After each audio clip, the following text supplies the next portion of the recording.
നിങ്ങളുടെ favourite shows ഇനി ഒരിക്കലും മിസ്സാവില്ല. ഇപ്പോൾ C5 കാണും നിങ്ങളുടെ ഫേവറേറ്റ് ഷോസ് തികച്ചും സൗജന്യമായി.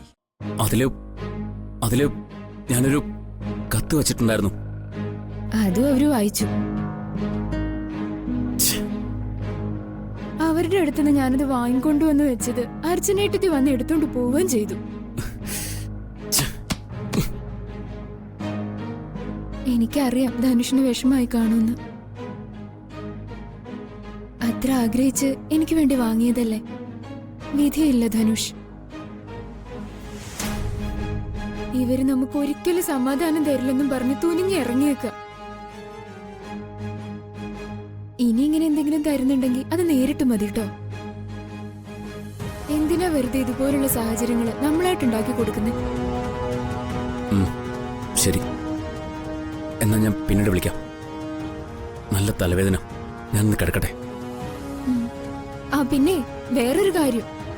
എന്താ? ധനുഷ് ഞാൻ കരുതുന്ന പോലെ ഒരാളല്ലെന്നും നീ എന്നെ ചതിക്കോ നോക്കിയാ ഇന്നും അർച്ചനടുത്ത് എന്നോട് പറഞ്ഞത്.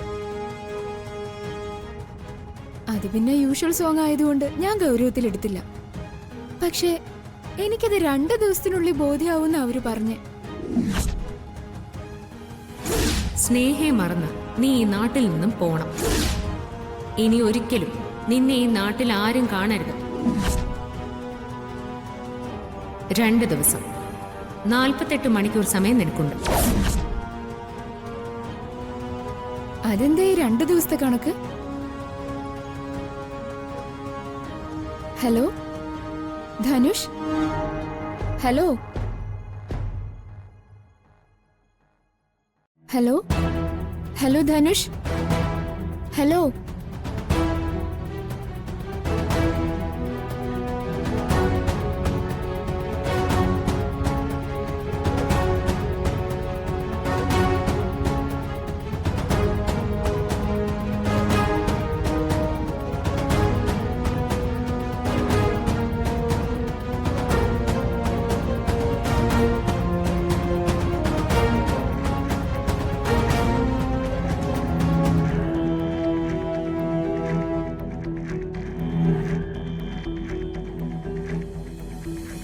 അവന്തിക അറിയാതിരിക്കാനാണ് അത് പാഴ്സലായിട്ട് അയച്ചത്.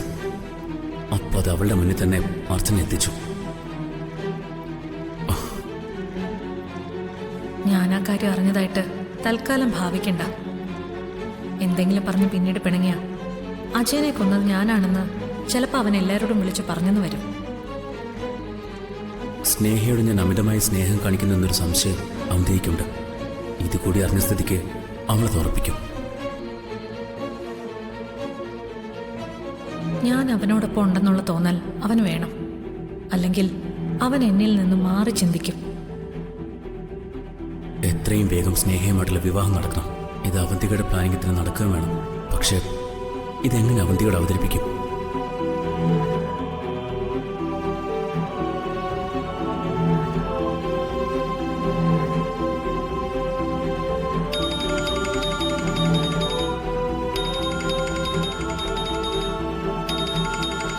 എന്നോട് ദേഷ്യപ്പെടാൻ വിളിക്കുന്നതായിരിക്കും.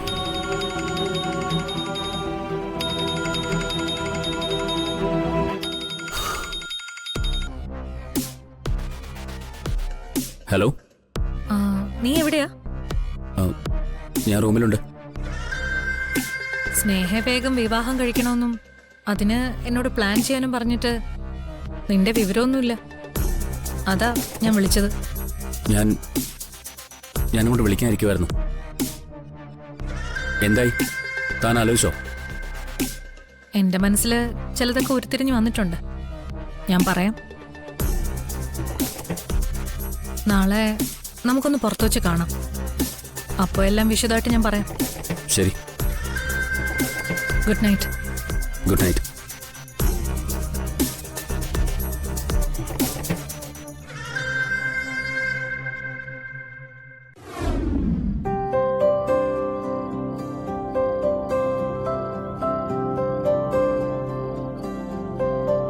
ഇതിൽ നിന്നൊക്കെ സച്ചിൻ എന്താ മനസ്സിലായത്? താൻ 2 ദിവസത്തെ സമയം അവന് കൊടുത്തപ്പോ ആ 2 ദിവസത്തിനകം അവൻ വേറെന്തോ ചെയ്യാൻ ശ്രമിച്ചുകൊണ്ടിരിക്കുന്നു. വേറെ എന്തോ അല്ല സച്ചേട്ടാ. ഞാനിത് സ്നേഹയോട് പറഞ്ഞാലും അവൾ അത് വിശ്വസിക്കാത്ത രീതിയിൽ അവളെ അടുപ്പിക്കാനുള്ള ശ്രമമാണ് അവൻ്റേത്.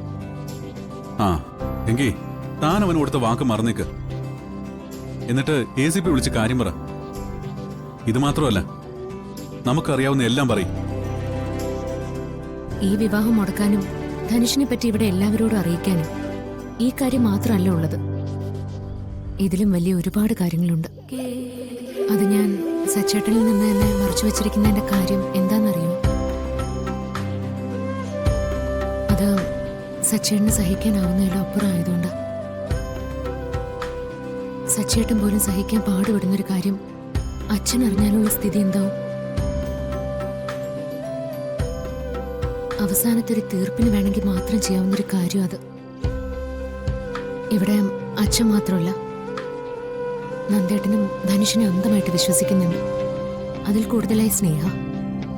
ഇപ്പൊ പിന്നെ നമ്മളോട് ദേഷ്യം അകൽച്ചയുണ്ടെന്ന് കരുതി അവരെ നമുക്ക് തകർക്കണോ? ഇലയ്ക്കും മുള്ളിനും കേടില്ലാത്ത രീതിയിൽ അവസാനം വരെ നമുക്ക് ശ്രമിച്ചു നോക്കാം. നിവർത്തിയില്ലെങ്കിൽ അതേ ഉള്ളൊരു മാർഗം. ഇതിപ്പോ താൻ കൊടുത്ത 2 ദിവസത്തിനകം ധനുഷ് ഇവിടുന്ന് പോകുന്ന എനിക്ക് തോന്നുന്നില്ല. 10 ദിവസത്തിനകത്താണ് വിവാഹം. ഒന്നുകില് താൻ നേരത്തെ പറഞ്ഞതുപോലെ എല്ലാരെയും വിഷമിപ്പിച്ച് അവസാനത്തെ ഒരു തീർപ്പ്, അല്ലെങ്കിൽ ഈ വിവാഹം നടക്കാതിരിക്കാനുള്ള മറ്റെന്തെങ്കിലും. അതിലൊന്ന് തീരുമാനിച്ചേ പറ്റൂ. ഞാൻ എന്റെ മനസ്സിൽ തോന്നിയൊരു കാര്യം പറയട്ടെ. 11 ദിവസത്തിന് ശേഷം വിവാഹം എന്ന് പറഞ്ഞത് ജോത്സ്യനാ. അതേ ജോത്സ്യൻ ഇതിപ്പോ നടക്കില്ല എന്ന് പറഞ്ഞാലോ? അതെങ്ങനെ അർച്ചനെ? അയാള് നേരത്തെ ജാതകമൊക്കെ നോക്കി സമയം കുറിച്ച് നടക്കേണ്ട തീയതിയും പറഞ്ഞതല്ലേ?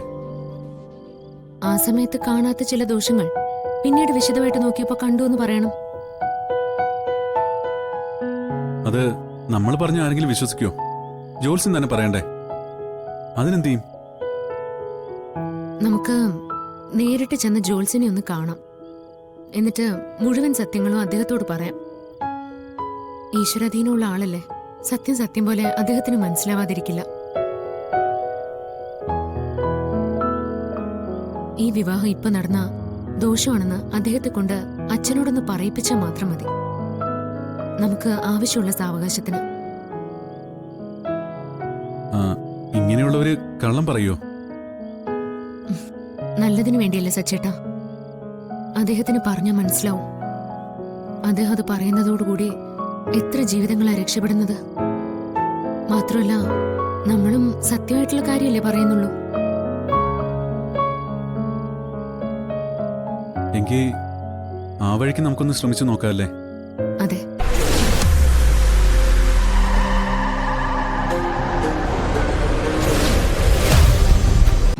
ഡൗൺലോഡ് ചെയ്യൂ C5 ആപ്പ്. കാണൂ എല്ലാ എപ്പിസോഡുകളും സൗജന്യമായി.